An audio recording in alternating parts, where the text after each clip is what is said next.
আসসালামু আলাইকুম। আজকে আমি করে নিব বিয়ে বাড়ি স্টাইলের চিকেন লেগ পিস ভাজা। তো কিভাবে করছি দেখিয়ে দিচ্ছি। কড়াইয়ের মধ্যে আমি তেল দিয়ে দিয়েছি, এখন আমি পেঁয়াজগুলো দিয়ে দিচ্ছি। পেঁয়াজটা আমি কম করে দিয়েছি কারণ রোস্টটা রান্না হলে ওটাকে আবার আমার ভাজতে হবে তেলের উপরে, তাই আমি পেঁয়াজটা কম করে দিয়েছি। আর এই রেসিপিটা খুব দ্রুত করা যায় বাসার মধ্যে, একদম বিয়ে বাড়ির মধ্যে যেরকম চিকেন ফ্রাইটা করা হয় ঠিক ওরকম স্বাদের চিকেন ফ্রাইটা করব আজকে। পরিমাণ মতো লবণ দিয়ে দিচ্ছি, পেঁয়াজটা ভালো করে ভেজে নিব। হলুদের গুঁড়ি 1 চামচ, ধনিয়ার গুঁড়ি 1 চামচ, জিরার গুঁড়ি 1 চামচ, মরিচের গুঁড়ি 1 চামচ, মাংসের মশলা। উপকরণগুলো ভালো করে একটু মিশিয়ে নিচ্ছি। তারপর দিয়ে দিচ্ছি টক দই, তারপর এখানে বাদাম বাটা আর কাঁচামরিচ বাটা, সবগুলো উপকরণ ভালো করে মিশিয়ে নিব। সামান্য সস, উপকরণগুলো ভালো করে একসাথে মিশিয়ে নিচ্ছি।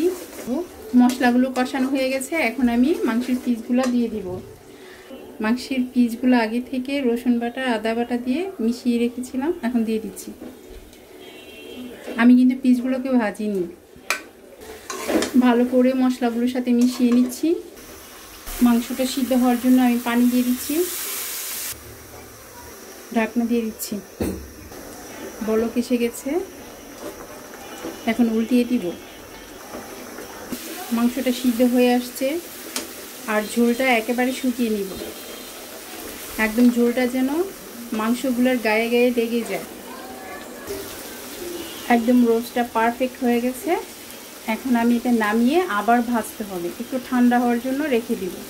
এখন মাংসটা আমি নামিয়ে নিচ্ছি। মাংসটা আমি নামিয়ে আমি আবার আরেকটা ফ্রাই প্যান বসিয়ে দিয়েছি চুলায় এবং তেলও দিয়ে দিয়েছি।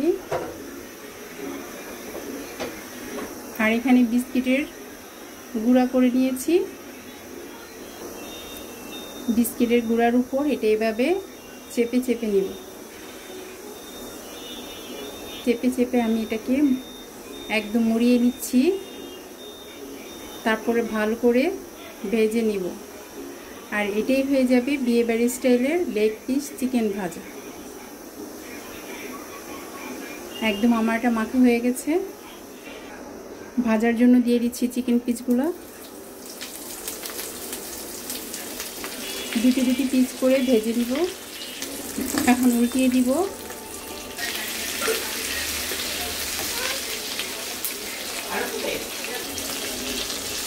এই পাশে আরেকটি পিস দিয়ে দিচ্ছি।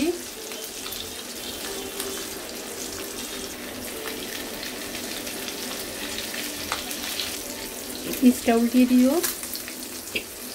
সবগুলো চিকেন ভাজা হয়ে গেছে। অল্প সময়ে আমি লেগ চিকেন ফ্রাইগুলো করে নিয়েছি। আজ তাহলে এ পর্যন্তই। আল্লাহ হাফেজ।